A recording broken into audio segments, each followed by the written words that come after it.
ಇವಾಗ ಕಾರ್ಮಿಕರೇ ಇವತ್ತು ನಮ್ಮ ಏನು ವೇತನ ಪರ್ಸ್ಗಳಿಗೆ ಬೇಡಿಕೆಗಳ ಬಗ್ಗೆ ಏನು ಸಂಬಂಧಪಟ್ಟಂಗೆ ಏನು ಸಭೆ ನಡೀಬೇಕಾಗುತ್ತೆ. ಇವತ್ತು 4 ಜನ MDಗಳ ಸಮ್ಮುಖದಲ್ಲಿ ಇವರು KSRTC ಸೆಂಟ್ರಲ್ ಆಫೀಸಲ್ಲಿ ಸುದೀರ್ಘವಾದ ಸಭೆ ಇವತ್ತು ನಡೆದಿದೆ.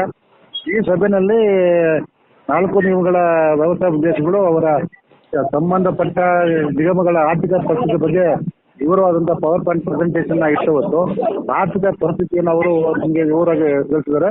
ಮತ್ತು ನಮ್ಗೆ ಎಷ್ಟು ಖರ್ಚು ವೆಚ್ಚಗಳಾಗ್ತಿದೆ, ನಮ್ಗೆ ಎಷ್ಟು ಸಾಲದ ಹೊರೆ ಅನ್ನೋದ್ರ ಬಗ್ಗೆ ಎಲ್ಲ ಮಾತಾಡಿದ್ದಾರೆ. ನಾವು ಕೂಡ ನಮ್ಮ ಜನತೆಗೆ ಸಮಿತಿ ವತಿಯಿಂದ ಯಾವುದೇ ರೀತಿಯ ನಷ್ಟಗಳಿಗೆ ಕಾರ್ಮಿಕರು ಹೊಣೆಗಾರಲ್ಲ. ಕಾರ್ಮಿಕರವರು ಅವ್ರ ವಯಸ್ಸಿನ ಕೆಲಸವನ್ನ ಪ್ರಾಮಾಣಿಕವಾಗಿ ನಿಷ್ಪತ್ತಿ ಮಾಡ್ಕೊಂಡು ಬರ್ತಾನೆ ಇದ್ದಾರೆ.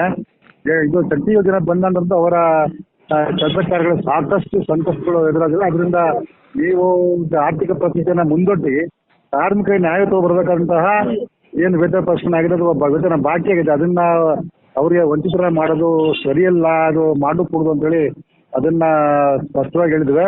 ಜೊತೆಗೆ ಯಾವುದೇ ವೇತನ ಪ್ರಶ್ನೆ ಸಂದರ್ಭದಲ್ಲಿ ಈ ಒಂದು ಪ್ರಸ್ತಾಪ ಏನಿದೆ, ಇದನ್ನ ಆರ್ಥಿಕ ಪರಿಸ್ಥಿತಿಯ ದುಸ್ಥಿತಿ ಬಗ್ಗೆ ಏನು ಪ್ರಸ್ತಾಪ ಮಾಡ್ತಾರೆ ಅದನ್ನ ಮೊದಲಿಂದ ನೀವು ಮಾಡ್ಕೊಂಡು ಬರ್ತಾನೆ ಇದ್ದೀರಿ. ಅದರಿಂದ ಅದನ್ನ ಮತ್ತೆ ಪದೇ ಅದನ್ನೇ ಹೇಳಿ ಅದನ್ನ ಕಾರ್ಮಿಕಕ್ಕೆ ನ್ಯಾಯ ಕೊಡ್ಬೇಕಾದಂತ ವೇತನ ಪ್ರಶ್ನೆ ಮಾಡದೇ ಇರೋದು ಸರಿಯಿಲ್ಲ, ಅದನ್ನ ಮಾತಾಡಬೇಕಂತ ಒತ್ತಾಯನ ಮಾಡಿದ್ವಿ. ಅದನ್ನ ಇವತ್ತು ನೀವು ಎಷ್ಟು ಕೊಡ್ತೀರಿ, ನಾವು 25% ನಾವು ಕೇಳಿದ್ದೇವೆ. ಅದ್ರ ಬಗ್ಗೆ ನೀವು ಪ್ರತಿಕ್ರಿಯೆ ಕೇಳಿದಾಗ ಅವರು PMCC ಇಂದವರು ನನ್ನ KSRTC ವತಿಯಿಂದ ಕೇವಲ 3% ಕೊಡೋಕೆ ಸಾಧ್ಯ ಅಂತ ಅವರು ಹೇಳಿದ್ದಾರೆ.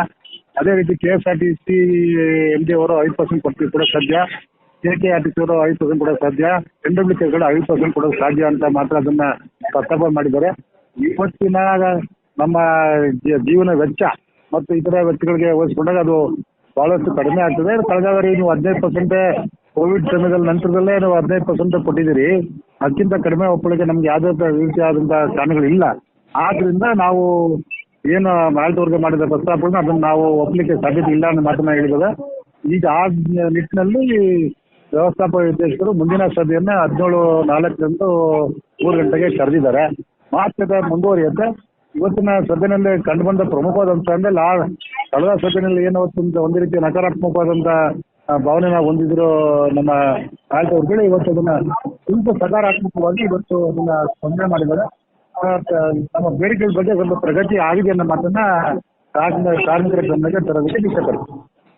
ಇನ್ನ ಸಭೆಯಲ್ಲಿ ಏನು ಸರ್ಕಾರ ಮ್ಯಾನೇಜ್ಮೆಂಟ್ ಏನು ಪ್ರತಿಕ್ರಿಯೆ ಮಾಡುತ್ತೆ ಅದರ ಮೇಲೆ ಜನತೆಗೆ ಸಮಿತಿ ಮತ್ತೆ ಸಭೆ ಸೇರಿ ಮುಂದಿನ ನಿರ್ಧಾರವನ್ನು